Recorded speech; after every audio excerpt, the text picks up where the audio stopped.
ഹൃദയാഘാതത്തെ തുടർന്ന് കഴിഞ്ഞ ദിവസം രാവിലെയാണ് ശ്രീനിവാസനെ എറണാകുളത്തെ സ്വകാര്യ ആശുപത്രിയിൽ പ്രവേശിപ്പിച്ചത്. ശ്രീനിവാസന് നോർമലായി ശ്വസിക്കാൻ കഴിയുന്നില്ല എന്നതുകൊണ്ട് സപ്പോർട്ട് ചെയ്തിരുന്ന ഓക്സിജൻ ട്യൂബ് മാറ്റിയെന്ന് തങ്ങളോട് സംസാരിച്ചുവെന്നും സംവിധായകനായ സാജൻ അറിയിച്ചു. കൊച്ചിയിലെ ലാൽ മീഡിയയിൽ വച്ചാണ് ശ്രീനിവാസന് അസ്വസ്ഥത അനുഭവപ്പെടുന്നത്. രാവിലെ ഡബ്ബിങ്ങിനായി ലാൽ മീഡിയയിൽ എത്തിയ അദ്ദേഹത്തിന് ദേഹാസ്വാസ്ഥ്യം അനുഭവപ്പെട്ടതിനെ തുടർന്ന് കാറിൽ നിന്ന് ഇറങ്ങിയില്ല. അതേ വാഹനത്തിൽ അദ്ദേഹത്തെ ആശുപത്രിയിൽ എത്തിക്കുകയായിരുന്നു. ആശുപത്രിയിൽ എത്തിച്ച സമയത്ത് മോശം അവസ്ഥയിലായിരുന്നുവെങ്കിലും പിന്നാലെ ശരീരം മരുന്നുകളോട് പ്രതികരിച്ച് തുടങ്ങുകയായിരുന്നു. ICUവിലായിരുന്നു അദ്ദേഹത്തെ ആദ്യം പ്രവേശിപ്പിച്ചിരുന്നത്. സാജന്റെ വാക്കുകളിലൂടെ ശ്രീനിച്ചേട്ടന് നോർമലായി ശ്വാസം വലിക്കാൻ കഴിയുന്നതുകൊണ്ട് സപ്പോർട്ട് ചെയ്തിരുന്ന ഓക്സിജൻ ട്യൂബ് മാറ്റി.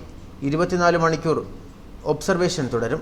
ശ്രീനിച്ചേട്ടൻ ഇന്ന് വിമല ടീച്ചറോടും ഞങ്ങളോടും സംസാരിച്ചു. തമാശകൾ പറഞ്ഞു. ഇന്ന് വൈകിട്ട് ഷൂട്ട് ഉണ്ടെന്ന് പറഞ്ഞ് ഡോക്ടർമാരോട് പോകാൻ തിരക്ക് കൂട്ടുന്നുമുണ്ട്. അവരും നഴ്സുമാരും ഇന്ന് ജനുവരി 31 എന്ന് പറഞ്ഞ് സമാശ്വസിപ്പിക്കുന്നുണ്ട്. സന്ദർശകർക്ക് നിയന്ത്രണമുണ്ട്. കൂടെ നിന്ന എല്ലാവർക്കും നന്ദി. കഴിഞ്ഞ ദിവസം ശ്രീനിവാസന് ഹൃദയസ്തംഭനം കാണിച്ച് മെഡിക്കൽ ബുള്ളറ്റിനും ആശുപത്രി അധികൃതർ പുറത്തുവിട്ടിരുന്നു.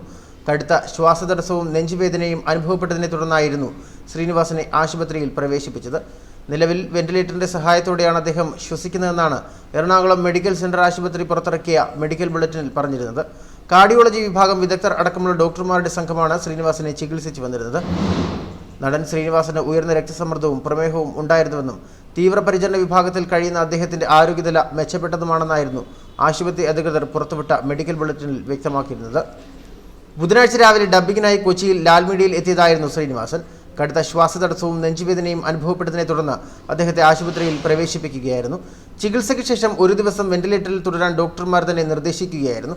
തൽക്ഷണം ആശുപത്രിയിൽ എത്തിക്കാൻ സാധിച്ചതിനാൽ ജീവൻ രക്ഷിക്കാനായി എന്നാണ് ഡോക്ടർമാർ അറിയിച്ചത്. ബന്ധുക്കളും സിനിമാ മേഖലയിലെ പ്രമുഖരും ആശുപത്രിയിൽ തന്നെ ഉണ്ടായിരുന്നു.